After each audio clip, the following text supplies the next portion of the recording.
Hudson led us down to the lower levels of the castles, through a hidden hallway inside the walls, and I hated it. I hated enclosed spaces, and so did Emmett, who was gripping my hand tightly.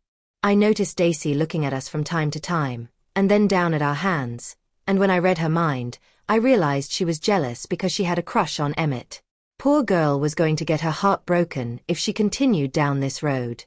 When we finally reached the lower level, Hudson pushed against a wall, and it opened out into a basement, and my hand tightened around Emmett so hard, my knuckles turned white. Easy. Don't panic. It's not like with Emery. It's for our protection, Emmett whispered, but I could tell he was just as afraid. My whole body was trembling and I was covered in a thin layer of sweat. Are you all right? Harper asked as she looked over me. I'm fine, I lied, and continued to follow Hudson. Other pack members were walking down the pathway now, and most were children. They must have kept the children here during a fight. I'll never understand why you people always put a bunker under the castle or packhouse, Emmett said to others. If someone's attacking, those are the main targets I'd go for.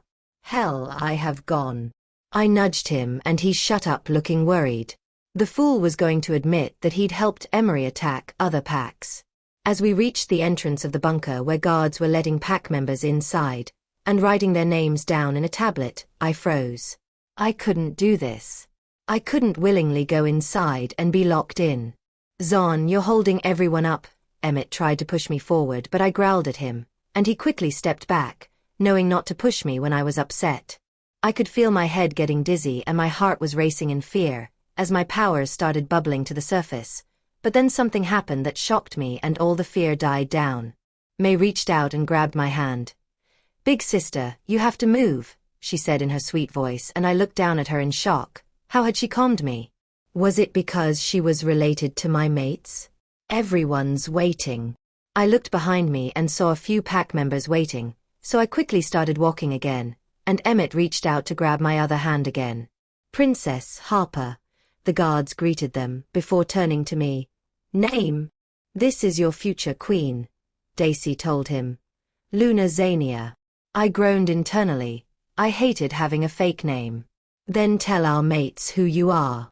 Zora snapped angrily, but I didn't respond. The guards by the door looked at me with renewed interest, while the pack members behind me started talking quietly and checking me out.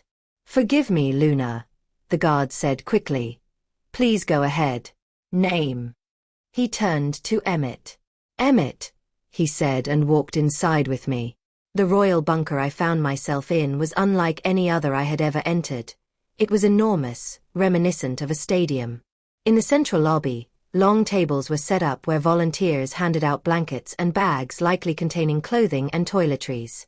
The room featured a white stone floor, and the walls were adorned with a stunning seascape that stirred a deep longing for my quaint beach hut. Luna, Hudson spoke to me. He was holding 3 bags and blankets. Here you are. I took one of the bags and a blanket before Hudson passed one to Emmett, giving him a small smile, and I rolled my eyes as Emmett smiled back. Thanks, Emmett said in his kindest tone. Excuse me, are you Luna Zania? I turned to see a man in his late 40s standing close to us.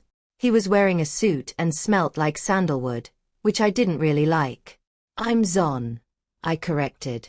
Hello, Luna, he smiled and reached out his hand, but I stepped back, and he lowered it, looking confused. I'm Gamma Tristan. I take care of the pack while the others are away fighting. We have a private area for the royal family. If you'll please come with me. I nodded and May started skipping ahead of us as if we were having a vacation. I missed the days when I was so carefree. The days before I'd seen so much death, so much pain. We were led through the second area, that was split into sections. A large cafeteria area where I could smell coffee and various dishes cooking away. A middle section where sofa and TVs had been set up, along with some toys for the children, who were already running around playing. The section at the back was filled at bunk beds and other cots. A few more doors were leading to another area, and the emblems on each door indicated a shower or toilet.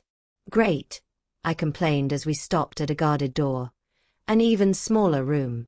Emmett put his arm over my shoulders and shook me a little. Come on, I'm here. And it'll only be a little while. I took a deep breath and walked inside. This smaller bunker was more like an apartment. 3 rooms, 2 bathrooms, a kitchenette, living room, and dining room.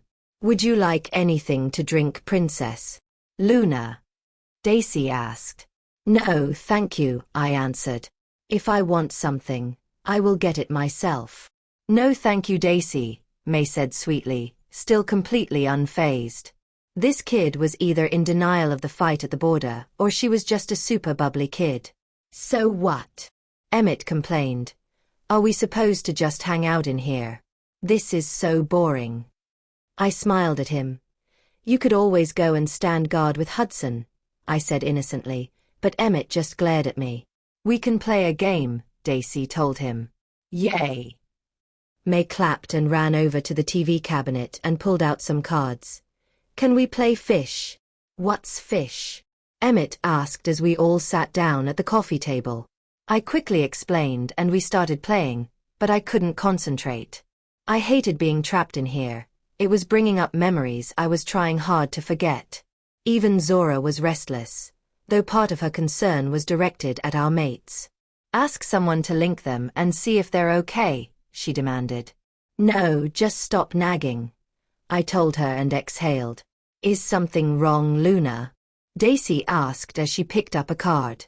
No, I lied. Are you worried about the princes? She asked me. Don't worry, they're checking in on you. So they're safe. I don't care either way, I told her, and I could see the confusion and sadness on her face due to my response. I wish I was with Mommy and Daddy and my brothers, May whined, dramatically flopping onto her back on the floor. Your family is fighting, Harper reminded her softly. You will see them again soon. My family are heroes, May said proudly as she sat up again. They keep everyone safe. I can't wait to grow up and fight with them. You'll be a great warrior, Harper replied with a wide grin. Don't be in too big of a hurry to grow up, May, I warned, shooting a glare at Harper. And don't romanticize fighting or war. It's not a game. May looked downcast, but Harper comforted her by rubbing her back. Don't be like that, Luna, she argued. Fighting for one's family is a noble pursuit. The princes know this. They train hard and are very capable. Noble? I scoffed, feeling incredulous. Don't make me laugh. It's all pointless. Blood and death. And it all happens due to the ego of the alphas. You haven't got a clue what you're talking about.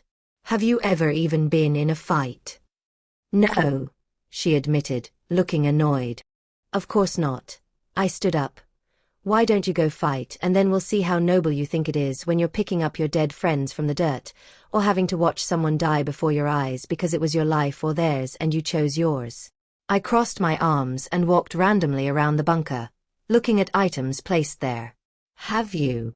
Harper called after me. I turned back to her. Have you ever been in a fight?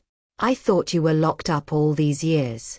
I've been fighting every single day since I was 10 years old, I replied, my voice flat.